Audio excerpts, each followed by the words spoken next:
Georgia and South Carolina first started playing one another in football back in 1894, and today inside Williams-Brice Stadium in what was the 75th meeting all-time between these two teams, the most lopsided game ever in this series as Georgia wins it by 41. Their offense unstoppable. They score on 8 of their first 9 drives of the game and finish with nearly 550 yards of total offense. And I thought our offense was explosive and executed well.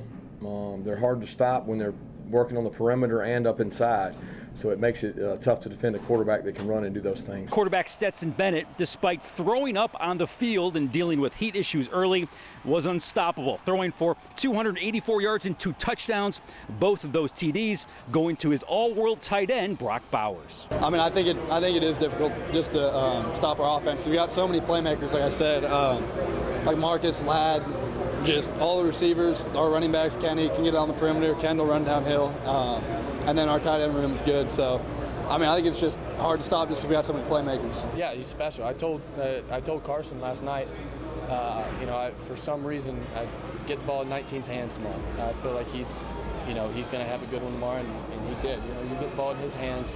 For some reason, people just bounce off of him. 3 or 4 of those plays that Brock made, there are people blocking down the field. Elite blocking down the field. So Darnell Washington, on one of the little crack screens we run, pins a guy, and the holes are created through displacement, not just blocking. Darnell displaces people.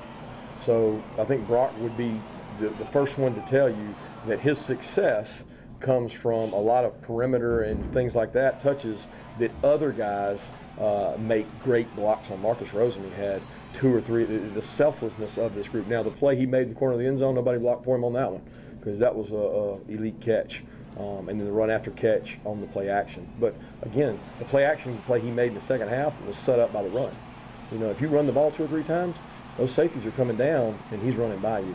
But he's a special player, and I don't know that I've been around somebody that works as hard as he and Darnell do in practice. And one final note about Bennett, he becomes the first college quarterback to have more than 250 yards passing and a rushing TD in the first 3 games of the season since some guy you might have heard of, Patrick Mahomes. Up next for the Bulldogs, a non-conference game against Kent State in Athens next Saturday, and then it's 7 straight SEC games for the top-ranked team in the country.